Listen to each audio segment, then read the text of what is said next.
it gives me great pleasure to welcome Mr. Munjal on the show. Mr. Munjal, I want to first start with a number which in a sense could be called as India's pride. Your number of 100 million.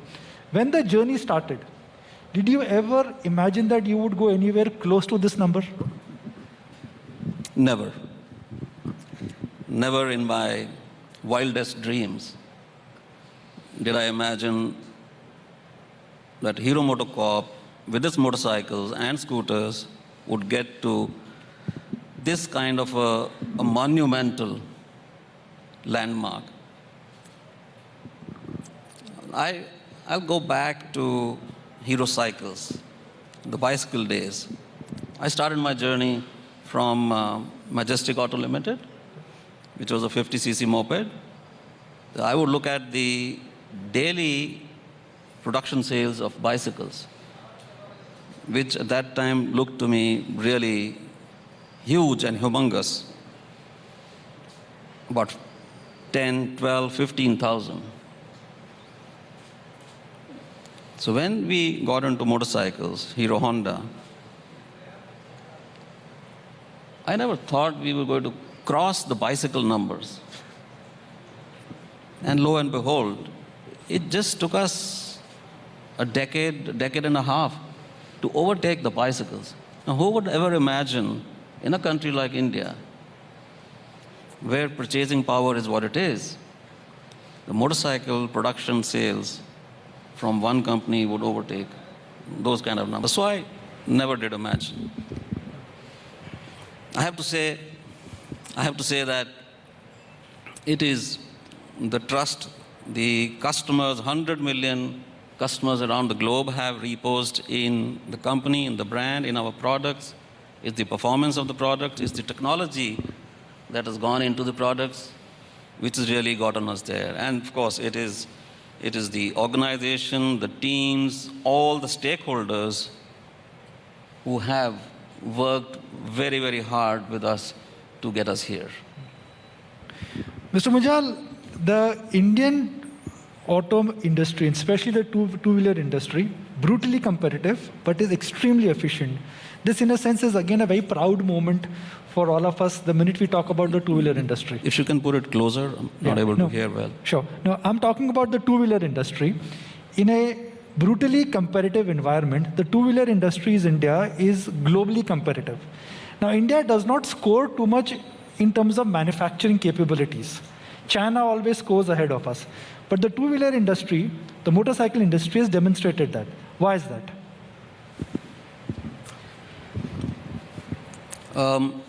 We all know that the Chinese motorcycle industry has gone global. They've gone into every continent, and they've garnered substantial market shares. They have also come into India, but they've never succeeded in India. So clearly, the Indian motorcycle scooter industry has done something which the Chinese industry has not managed to do, which is, number one, the product itself, the product performance, most importantly, the quality of the product, and then the matching price of the product. The customer wants and requires after-sales service.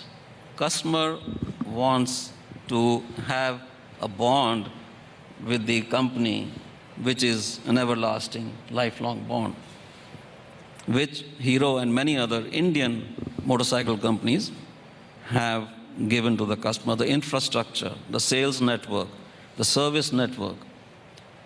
Not just the company manage and run service network, but the service network which is available to you by mechanics, offshoots who have come out of dealerships, set up their own service networks, and readily available everywhere and anywhere.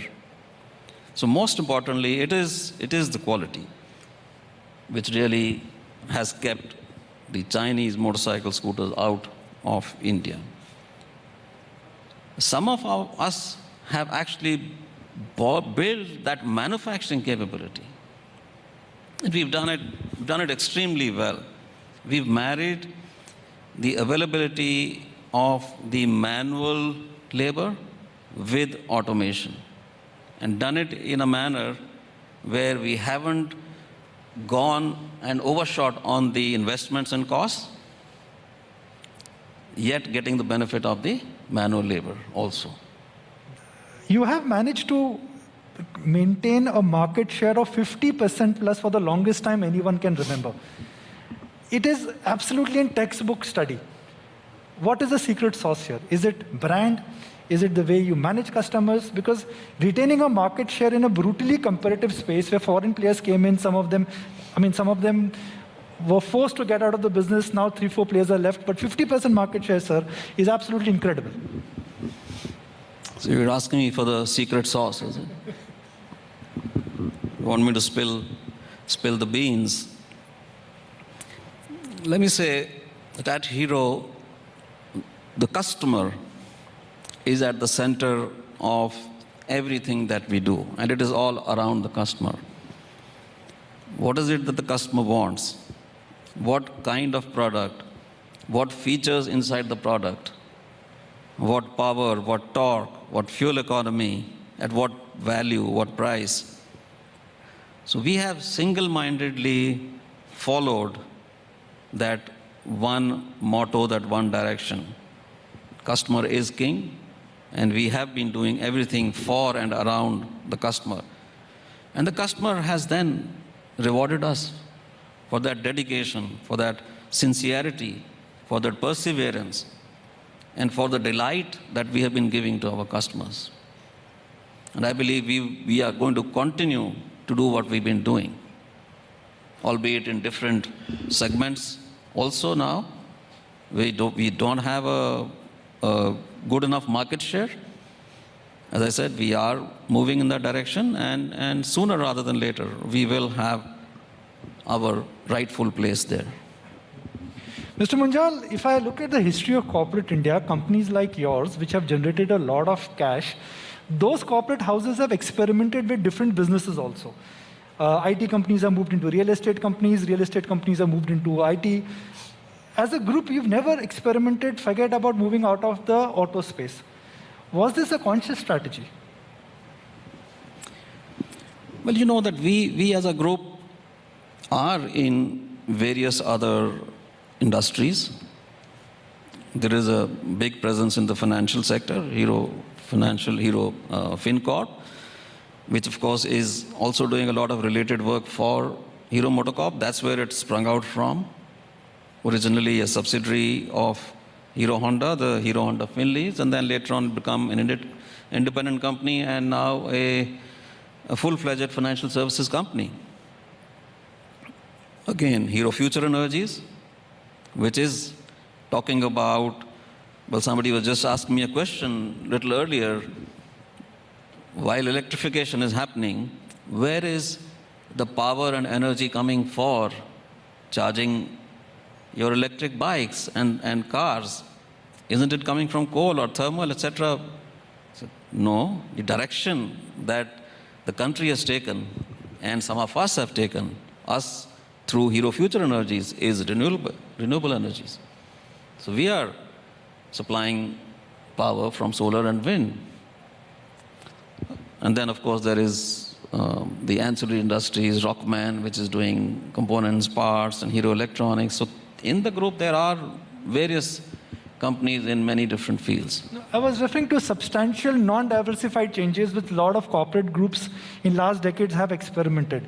Looking at the cash flow, what you've generated, you've been very conscious about conserving your cash rather than unnecessary diversification. That, I think, it's been a business where you consciously thought through how much you want to diversify and where you want to diversify.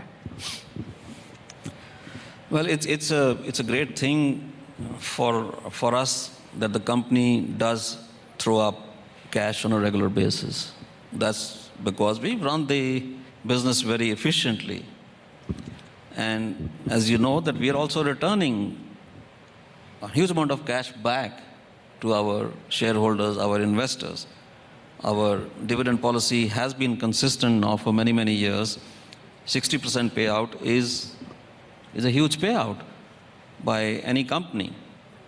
Going forward, yes, the electrification of the industry for us is going to require a huge amount of investment. Having said that, I personally would want to continue with our dividend policy and yet be able to manage the investment required for electrification. So I don't want to get this one wrong. This is a very sensitive question every time a company speaks about dividend policy.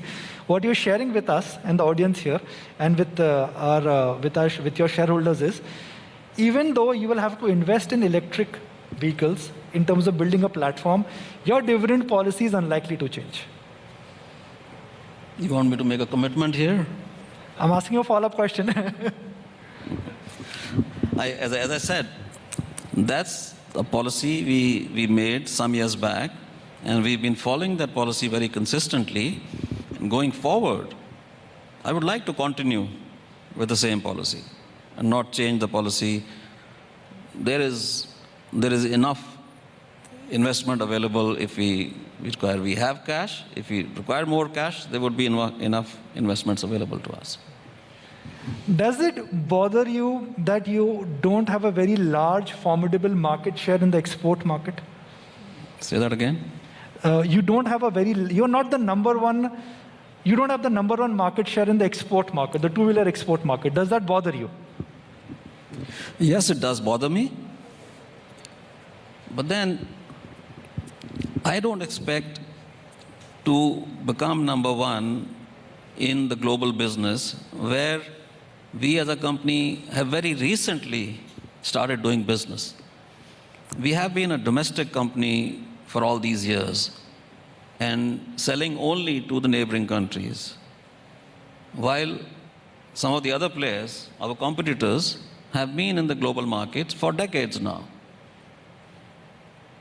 But we have a huge focus right now on global business, disproportionate in the company. The time, effort, investment, R&D behind global business, and we have given ourselves very stiff targets, and we will again find our rightful place in the global business as well. A question which, again, the markets and analyst fraternity talk about is that Hero MotoCorp is a great company, but ultimately it is dependent on the demand-supply equation in India, which tends to be cyclical. There are some other companies which are hedging themselves. Are you thinking on those lines where you want to hedge yourself with other markets? Yeah, absolutely. As I said, the focus on global business is now very, very concentrated and huge. And we have picked ourselves in our global business. We are currently in 40 plus markets. And within those, we have picked markets where we believe we can very quickly get big market shares and we can get big dividends. We are hedging our bets. I'll go back to the theme of the conference, which is reform, perform, and transform. Let's start first with reform. Given that we've seen a series of action from the government on commitment towards privatization, spending without really getting bothered about fiscal deficit, which is one reform which you are excited about and could be the game-changing reform of this decade by the administration? I believe that this government has a long-term vision. Even when the government came in for the first term in 2014 with such a huge majority, many of us expected the government to do a lot of here and now stuff. Of course, have a long-term vision too. That here and now stuff has not happened. But even now, the recent budget, I find there's a lot of stuff going on for the long term, which, from my point of view, is a great thing for the nation. Of course, I still want here and now stuff, especially in the current situation where we want the consumers to come back into our showrooms, start buying the products. The third quarter, as you know, for all of us, for Hero, was a great quarter. October 2020 for Hero has been the best ever quarter since we started operations in 85. Whoever could have imagined that during the time of a pandemic, we have the highest production, the highest sales, the highest dispatches, which is unfortunately not carried forward into the fourth quarter. So that's what we are looking for, support from the government to bring the demand back. Despite the promise of India, Dr. Munjal, India's per capita income is still stuck. Our per capita income is nowhere close to what the aspirational number of China is. What can be done to take it higher? Because ultimately that is the number which will change the dynamics of India and for consumer. Of course, the biggest one is creating jobs. That's the first and foremost. We have to create the infrastructure around the nation. We are still far behind in terms of infrastructure, which is surely going to create jobs. The biggest, and to my mind, the first and foremost is create jobs, give people employment, which is definitely going to take your per capita income up. Now the second part, which is perform. And last 2 quarters, we have seen a remarkable comeback in earnings, and that's across the board. Corporate boardrooms are using the word highest ever to define demand, to define margins, and also to define the visibility. Do you think India Inc. is back on track and are we on a cusp of a new earnings cycle? Yeah, I believe majority of India Inc. is back on track. And some of us really bounced back very fast, which is remarkable. I mean, we've seen most nations around the globe are still struggling. In spite of the situation here, in spite of the lockdowns, the markets closing and opening, then again closing, opening, some of us did really, really well. So I do believe that we are back on track. It's just the current situation in the market, which is a little slow for some, which is very good for some of the others in other segments. So come April, I personally think things should start looking up really well. India Inc., Dr. Munjal, for the longest time has argued about 3 factors. That in India, there are 3 challenges: cost of capital, labor, and land. Are those 3 factors now finally getting addressed? Partially, yes. Not completely, but partially, yes. I do believe the government, as I said, is doing a lot of long-term stuff. Some of these things have to be preponed and done here and now. Transform, the third part of today's conference. In next 4 to 5 years, where do you see transformational changes will happen? Because one thing is for sure, the ability of Indians to come back, both in terms of scale, skill, size, ability, and agility, is extraordinary. For me, personally, if I look forward into the next decade, the kind of digitalization that is happening, which is a huge transformation, the kind of connectivity that's happening for everything and anything. The customer today wants a connected vehicle.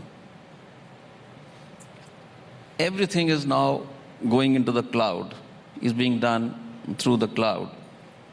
So it's really, the big disruptor is going to be technology.